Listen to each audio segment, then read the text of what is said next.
Clase de diarrea es una clase importante porque es una de las entidades nosológicas más frecuentes, tanto en los niños como también en adultos mayores. Lo importante de esta clase es de que ustedes sepan distinguir cuándo se denomina diarrea y cuáles son los mecanismos fisiopatológicos de la diarrea, y también podría ser el tratamiento, ¿no?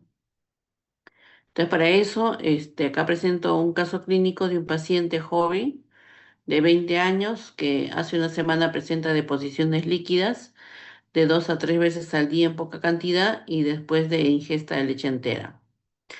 Entonces, después de que nosotros hagamos esta clase, ustedes tienen que saber si es que el paciente realmente tiene diarrea con esa definición, si esta diarrea de aproximadamente una semana es aguda o es crónica, cuál es su mecanismo de producción, si es secretora, si es osmótica, si es inflamatoria, y cuál sería el tratamiento que debería de llevar, ¿ya?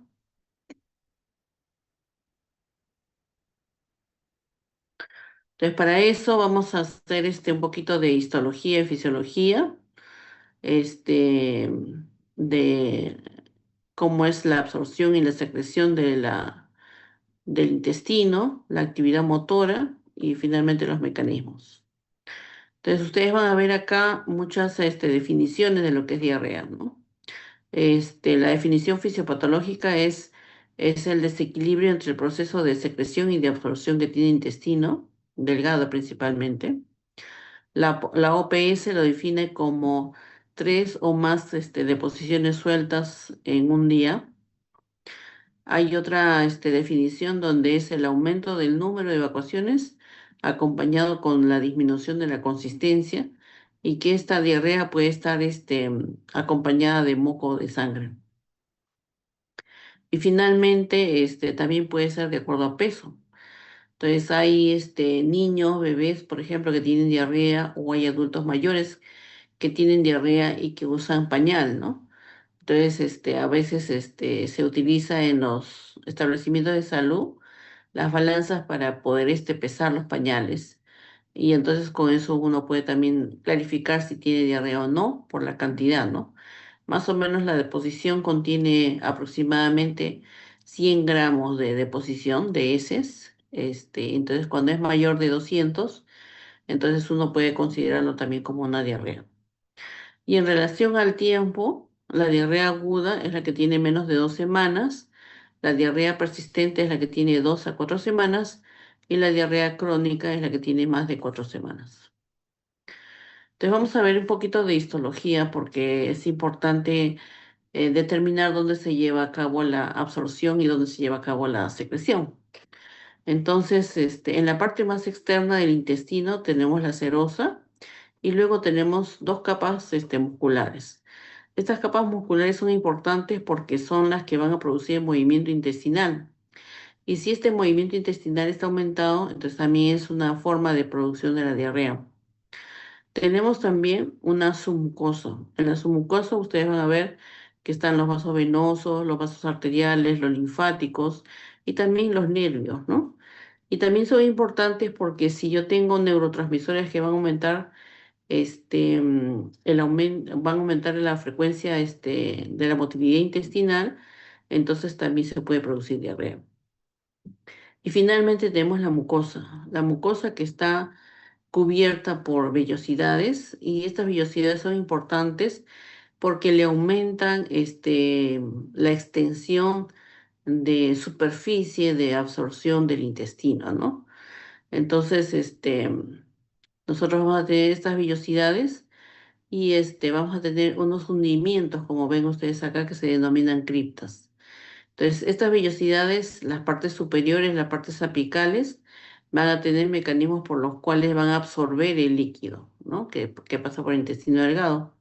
Y en cambio, las criptas, que son las partes que son depresiones, se van a encargar de la secreción, ¿no? Del líquido.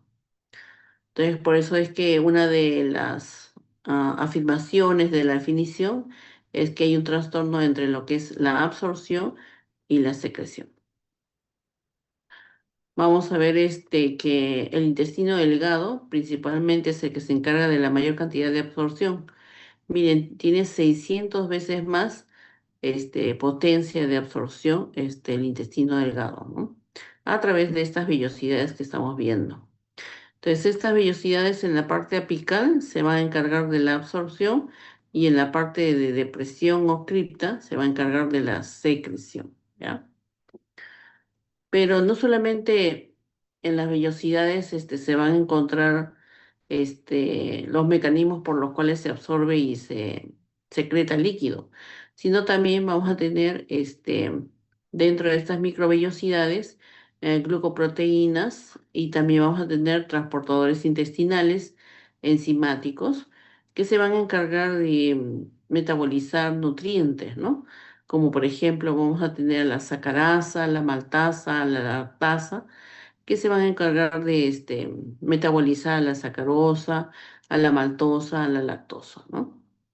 Entonces, si yo tuviese un trastorno también a nivel de estas microvellosidades, voy a tener una falta de absorción de los nutrientes y también esta falta de absorción van a producir diarrea.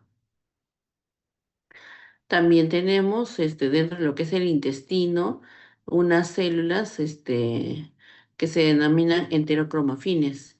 Y estas células enterocromafines, lo importante de ellas es que tienen receptores para la serotonina.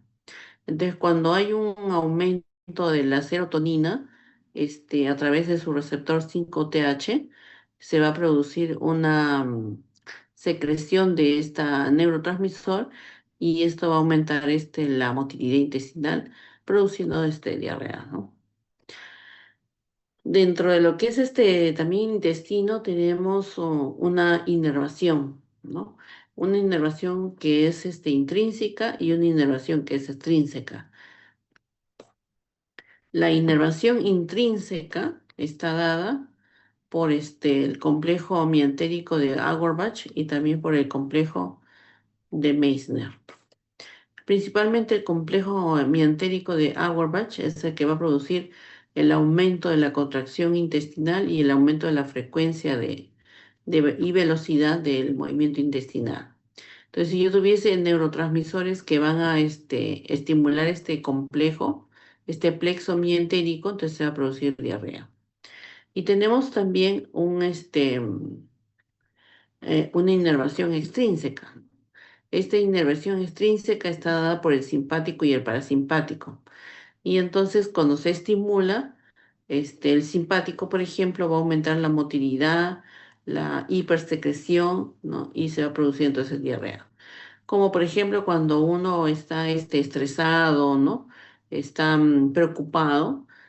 Por ejemplo, cuando tienen ustedes un examen, van a tener ganas de ir al baño. Y esto está dado por esta inervación extrínseca que tiene el intestino a través del sistema simpático que va a producir también el aumento de la motilidad intestinal. Este es los dos movimientos intestinales que hay por las fibras longitudinales, que es el peristaltismo, que es la propulsión organizada del intestino para llevar desde la boca hacia el ano el alimento, ¿no? Y tenemos también movimientos segmentarios. Estos movimientos segmentarios son los que van a producir la mezcla y trituración de los alimentos, ¿no? Entonces, van a ver ustedes de que hay neurotransmisores que van a producirse a través de la acetilcolina, del nervio vago, a través de la distensión del estómago, a través de la gastrina, serotonina, que van a producir este mayor movimiento intestinal. ¿Cuánto de líquido nosotros consumimos en el día? Normalmente deberíamos consumir 2000 mililitros de agua, ¿no? Al día para mantener una homeostasis. Pero también se produce una cantidad de saliva importante, más o menos de 1,5 litros. A nivel del estómago, también se está produciendo a través de las secreciones gástricas aproximadamente 2 litros de líquido. A nivel del sistema biliar también se produce más o menos medio litro de líquido y también los jugos pancreáticos aportan más o menos 1,5 litros de jugo y las secreciones intestinales 1.500. Entonces, si nosotros sumamos con lo que ingresa más toda la producción de líquido que hacen los órganos intestinales, llegaremos a un promedio de más o menos de 9 litros, ¿no? Al día, que se producen y que lleguen al intestino delgado. En el intestino delgado se va a absorber la mayor cantidad, especialmente a nivel del yeyuno, y esta llega a ser casi de 8 litros y medio de absorción, ¿no? Entonces, si yo perdiera esta posibilidad de absorber los líquidos, entonces también se va a producir diarrea. Y solamente en el colon hay una absorción de aproximadamente medio a 400 mililitros al día, ¿no? Entonces, para que llegue al final, unas heces que pesan aproximadamente, o que son en cantidad de 100 mililitros. ¿Cómo se hace esta absorción? Puede ser a través de la permeabilidad transcelular, o sea, a través de las células se va a producir esta absorción, o puede ser que esté entre célula y célula, una absorción paracelular, o puede ser que de repente a través de difusión se pueda producir a través de la epitelio, en la parte apical, la absorción también de líquido, o puede ser que de repente a través de la membrana lateral, este, por la bomba de sodio-potasio ATPasa, se produzca también la absorción de líquido. Entonces hay muchas formas en las cuales se va a producir la absorción del líquido y si es que esta, como les dije, estaba disminuida, entonces se va a producir diarrea. O si hay secreción más bien de líquido hacia la luz intestinal, entonces se va a producir también diarrea.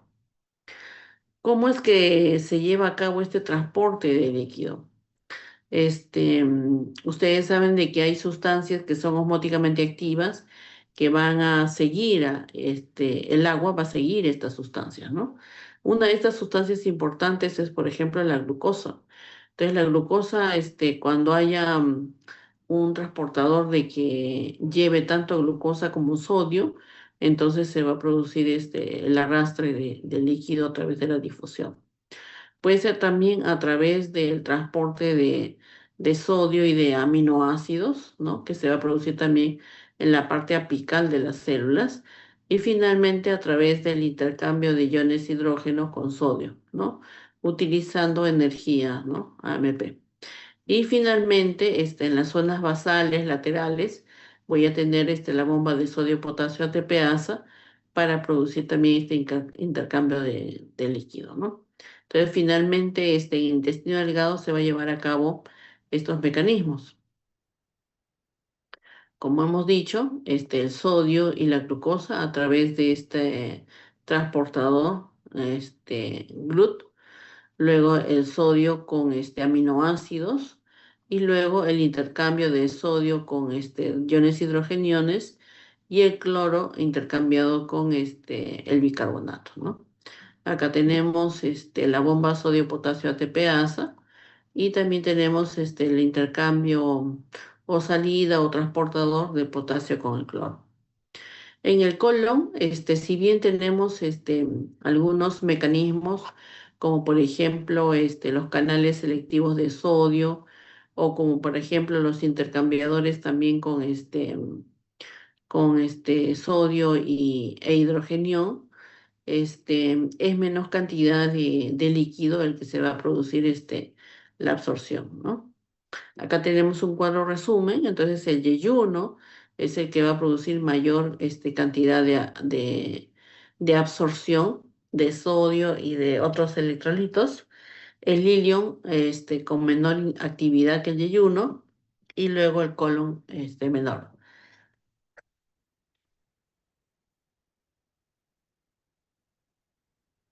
Y acá tenemos una lista de neurotransmisores y de hormonas que van a producir la estimulación de la absorción y de la secreción, ¿no? La diarrea tiene múltiples clasificaciones de acuerdo a su tiempo, de acuerdo a qué tipo de hospedero afecta. Los mecanismos fisiopatológicos también producen una clasificación, el lugar donde se produce y también el contenido de la diarrea. Entonces, podemos tener una diarrea aguda y crónica, como hemos dicho, a menos de 2 semanas y más de 4 semanas. Podemos tener pacientes que tienen diarrea, ya sean inmunocompetentes, inmunosuprimidos. La característica importante del inmunosuprimido es que va a tener una diarrea por un agente que era un agente normal, ¿no? Que era comensal y que después se produce una infección oportunista. La localización es importante si es intestino delgado o intestino grueso, porque los síntomas y el tipo de diarrea también es diferente. Y vamos a ver también los mecanismos fisiopatológicos. Entonces, la diferencia entre una diarrea alta y una diarrea baja, básicamente en la diarrea alta, o sea, del intestino delgado, como es la diarrea que va, o el intestino delgado es el que la zona donde se va a absorber mayor cantidad de líquido, entonces una diarrea va a dar de intestino delgado, va a dar mayor cantidad de secreción de líquido, ¿ya? Mientras que la diarrea baja, o sea, la de colon, es una diarrea de poca cantidad y que se caracteriza por una diarrea no tanto acuosa, sino acompañada de moco y sangre. Otra característica de la diarrea alta es que podría dar un dolor de tipo cólico, pero no da tenesmo, pujo, ¿no? Mientras que la diarrea en el colon sí va a dar pujo, tenesmo, ¿no? Pujo es la necesidad urgente de hacer la deposición y tenesmo es el quedar con esa sensación de seguir haciendo deposición, ¿no? A pesar de que ha terminado de realizar la deposición. Am,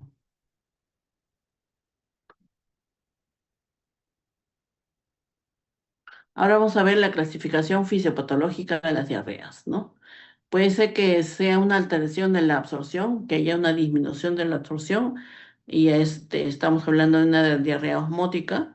Puede ser que de repente la alteración sea una alteración de secreción, donde hay un aumento de la secreción, sería una diarrea de tipo secretora. Puede ser que de repente sea un aumento solamente de la motilidad intestinal, entonces hablamos de una dismotilidad. Y finalmente puede ser una diarrea inflamatoria, cuando la mucosa intestinal está con un proceso inflamatorio. Entonces vamos a hablar de la diarrea de tipo osmótico. La diarrea de tipo osmótico básicamente lo que dice es de que yo tengo una sustancia osmóticamente activa en el lumen del intestino y entonces por difusión va a salir líquido de las zonas apicales de las células intestinales, y estas van a diluir el cloro que se encuentra y el sodio que se encuentra en el lumen. Por, por lo tanto, entonces, la osmolaridad está aumentada, pero la cantidad de sodio en el lumen está disminuida. ¿Ya? ¿En qué se puede producir esto? O sea, ¿cuáles serían unos ejemplos? Por ejemplo, cuando no tengo yo la enzima para absorber la lactosa, ¿no? Entonces tomo una leche entera y como no la absorbo, se convierte en una sustancia osmóticamente activa y entonces va a producir la difusión de agua y va a diluir el sodio que se encuentra en el lumen. Otro ejemplo, por ejemplo, es aquellos pacientes que son intolerantes al gluten, ¿no? Que tienen una enfermedad celíaca y entonces no pueden tolerar el gluten, y cuando comen fideos, pan, etcétera, se va a producir también una mala absorción y eso va a jalar agua osmótica. Otra posibilidad es, por ejemplo, cuando un paciente tiene una insuficiencia pancreática, pero de la glándula exocrina, y entonces no tiene lipasas, por ejemplo, ¿no? Al no tener lipasa, cuando come una grasa, no se metaboliza esa grasa, no se disuelve la grasa, y entonces va a producir heces con grasa, ¿no? Una esteatorrea. Entonces ahí se produce una diarrea de tipo osmótica. ¿Cuál es el tratamiento de este tipo de diarrea? Es que no utilice pues esta sustancia osmóticamente activa. O sea, si yo no tengo enzimas para metabolizar la lactosa, entonces yo no tomo pues lactosa, ¿no? Y entonces dejo de tener la diarrea. Por eso es que dice que mejora con el ayuno, pero no es el ayuno total, ¿no? Algunas madres, por ejemplo, lo que hacen es, si su niño tiene diarrea, comienzan a darle agüitas, darle la leche más diluida, y no. Entonces, lo que se trata de hacer en esas circunstancias es, seguir alimentándolo normalmente al niño, pero quitarle la sustancia que osmóticamente activa está produciendo la diarrea. Obvio que en este tipo de diarrea no se va a dar antibiótico, ¿no? Porque la causa fisiopatológica no es un proceso infeccioso. ¿Qué otros ejemplos de diarrea osmótica tenemos? Por ejemplo, laxantes, antiácidos, ¿no? Y las malabsorciones que ya les había manifestado. Entonces yo tengo un niño, por ejemplo, que toma leche entera, no tiene lactosa, llega la leche entera al intestino delgado, como no es absorbido, se convierte en una sustancia osmóticamente activa y por difusión va a jalar ¿cómo se llama? Agua, ¿no? Y este aumento de agua va a diluir el sodio que se encuentra intraluminal, por lo tanto se convierte en una diarrea con aumento de este osmolaridad intraluminal, pero con disminución de sodio, ¿no? Tenemos el otro tipo de diarrea, la diarrea de tipo secretora. La diarrea es de tipo secretora, lo que hace es abrirse un canal de cloro, donde va a salir tanto el cloro como el sodio al lumen del intestino, ¿no? El cloro con el sodio van a salir al lumen y esta salida del cloro con el sodio va a jalar el agua, ¿ya? Entonces, ¿dónde se produce esta diarrea secretora? En las criptas, ¿no? Aquí es donde se va a aperturar estos canales para la salida de iones. Por lo tanto, la osmolaridad está disminuida en este tipo de diarrea, pero el sodio intraluminal sí está aumentado, ¿ya? ¿Cómo se puede abrir estos canales? Tiene que necesitar energía, AMP cíclico, que es GMP cíclico, o calcio también, ¿no? Va a estimular la apertura de estos canales. ¿Quién puede producir eso? Algunos microorganismos que producen toxinas, ¿no? Por ejemplo, las enterotoxinas de los gérmenes gram negativos, ¿no? Que van a producir entonces la apertura de los canales de cloro, sale el cloro, sale el sodio y es una diarrea de tipo acuoso. ¿Cuál es la característica también de esta diarrea? Es abundante, súper abundante, ¿no? Por ejemplo, cuando estaba haciendo yo serum, hubo la pandemia ¿cómo se llama? De cólera, ¿no?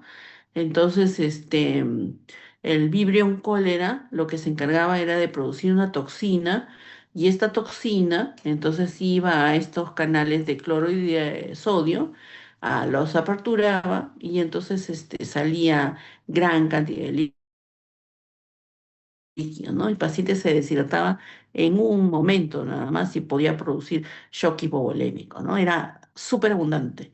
Tan abundante era la diarrea que comenzaron a fabricarse camillas que tenían un hueco, ¿no? Porque el paciente no tenía tiempo inclusive de ir al baño. Entonces se ponía un hueco y debajo del hueco un balde. Y el balde tenía una medida, ¿no? Para decir más o menos cuánto de líquido estaba botando por ahí.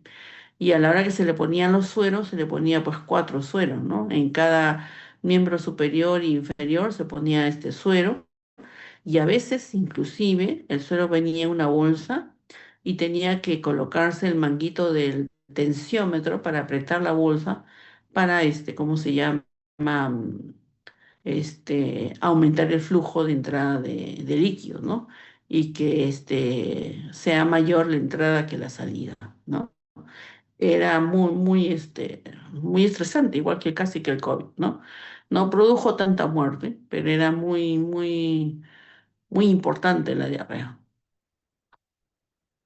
Entonces, acá vemos, por ejemplo, el virus cólera, produce esto, la Escherichia coli enterotoxigénica también, pero también algunas sustancias como la prostaglandina, el polipéptido intestinal vasoactivo también pueden producir este mismo sistema de diarrea, ¿no? Hormonas, como le dije, el sistema nervioso entérico, las células enterocromafines que producen serotonina también pueden producir este tipo de diarrea, ¿no? ¿Quiénes activan el AMP cíclico para producir esta diarrea de tipo secretora? La salmonela, la shigella, el campylobacter. La salmonela, ¿no? Cuando dice, por ejemplo, en una fiesta apoyada, varios integrantes, estuvieron en el hospital porque se intoxicaron. ¿Por qué? Porque activa el AMP cíclico, la toxina de la salmonela y apertura estos canales, ¿no? Hay hormonas también, gastrina, secretina, ácidos biliares. ¿Qué activa el GMP cíclico? Por ejemplo, el Escherichia coli termoestable, la yersinia, y que produce un aumento de calcio, el Clostridium difficile, por ejemplo, ¿no? Desde acá vamos a ver cómo una de sus compañeras hizo una presentación sobre la Escherichia coli enterotoxigénica para poder entender cómo su toxina podría producir la apertura de los canales de cloro y de sodio. Entonces, muestra acá cómo la Escherichia coli ingresa, especialmente la Escherichia coli enterotoxigénica. Es una diarrea que se caracteriza o característicamente se le denomina la diarrea del viajero, ¿no? Este, mm, entonces va al intestino delgado y se adhiere la Escherichia coli a través de sus fimbres, a través de su flagelo, y entonces va a producir algunas proteínas que van a permitir el ingreso de las toxinas dentro del lumen del intestino, ¿no? Ahí vemos las toxinas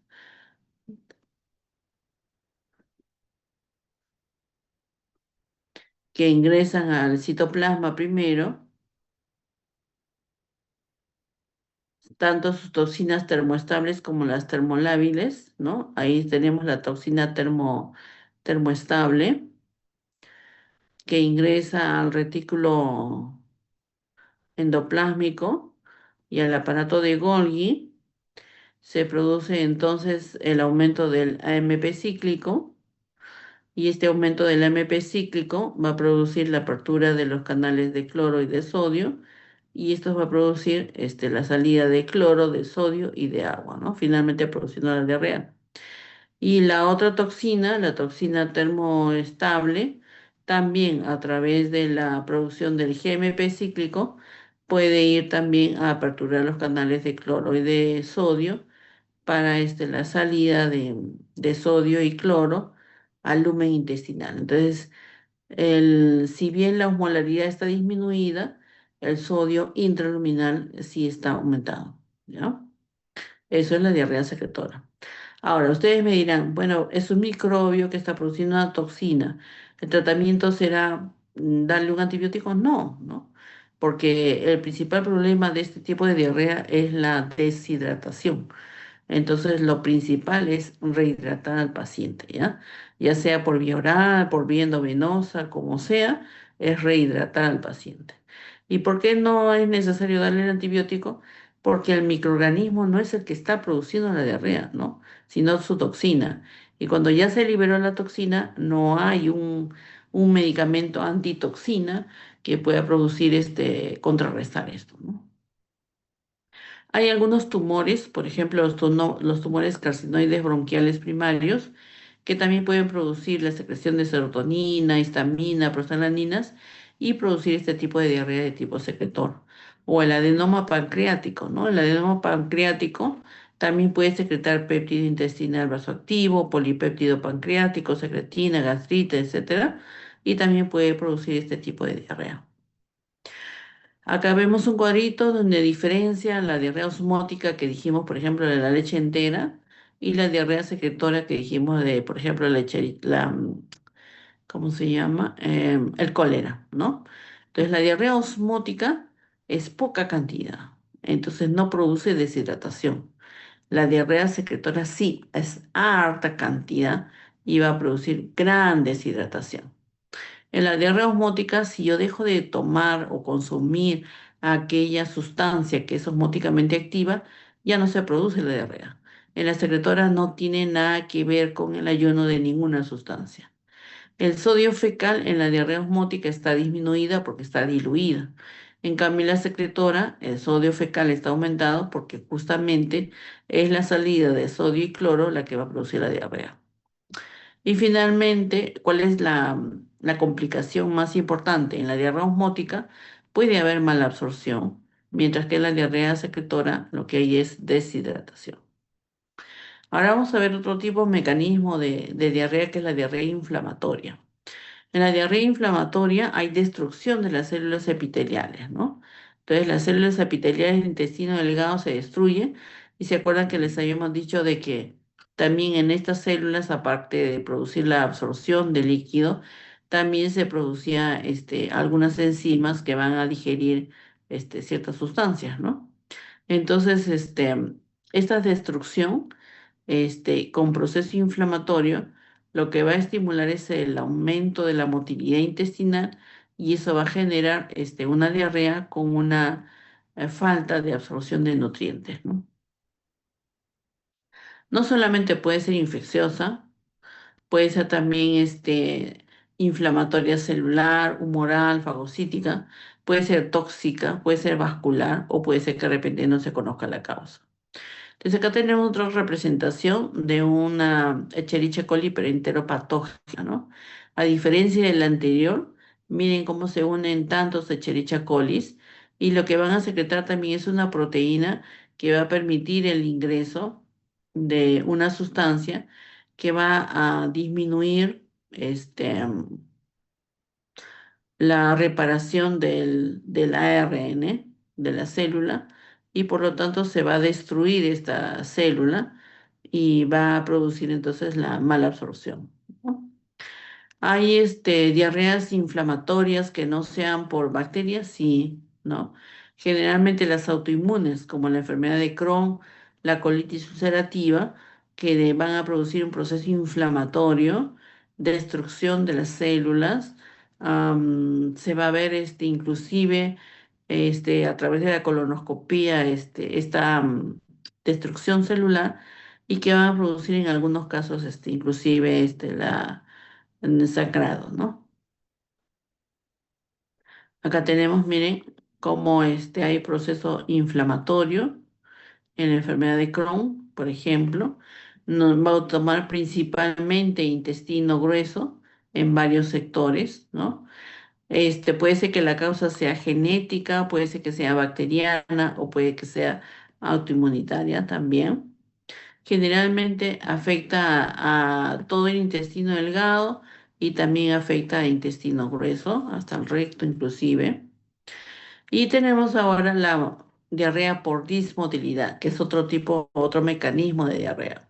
¿Se acuerdan que les había dicho de que el intestino tenía un sistema nervioso intrínseco y uno extrínseco? Entonces, cualquier estimulación de estos sistemas nerviosos puede producir también diarrea, como drogas, toxinas, la ansiedad misma va a producir una estimulación del sistema nervioso entérico.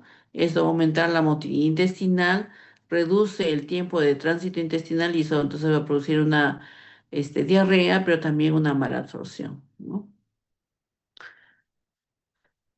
Esta diarrea por dismotilidad puede ser porque de repente estimula el intestino delgado o el intestino grueso, ¿no? Por ejemplo, la sustancia P, la acetilcolina, va a estimular el intestino delgado principalmente.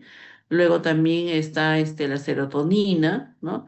Y finalmente en la parte caudal del intestino grueso también hay otras sustancias como el óxido nítrico, por ejemplo, ¿no? La serotonina que también va a producir este movimiento. Y algunas enfermedades, ¿no? El hipertiroidismo, por ejemplo, el colon irritable, la diabetes mellitus. La diabetes mellitus, por ejemplo, como el caso clínico que tuvimos el día sábado, donde había una paciente que tenía diabetes y que tenía diarrea crónica, ¿no? Entonces, la diabetes mellitus por alteración del nervio periférico puede producir también diarrea por dismotilidad. Muy bien, entonces la cantidad de heces que se va a producir por este tipo de diarrea no es abundante como la secretora. Hay un reflejo gastrocólico exaltado, ¿no? No hay tanta pérdida de peso ni de electrolitos. Entonces, volviendo a nuestro caso inicial, donde decía paciente 20 años hace una semana presenta deposiciones. ¿Es aguda o es crónica? Es aguda, porque hemos dicho 2 semanas es aguda, 2 a 4 semanas es persistente, más de 4 semanas crónica y está hace una semana. En cuanto a la definición, son deposiciones 2 a 3 veces al día en poca cantidad, ¿no? Pero líquidas. Entonces, me está diciendo que sí es una diarrea. Cuando habla de después de la ingesta de leche, quiere decir que hay una sustancia osmóticamente activa que está produciendo la diarrea. Entonces se tratará de una diarrea de tipo osmótica, ¿no? Entonces, ¿cuándo va a cesar esa diarrea? Cuando el paciente deje de tomar una leche entera, ¿no? De repente, si comienza a tomar una leche sin lactosa, probablemente deje de tener también diarrea. Muy bien. ¿Alguna pregunta, jóvenes?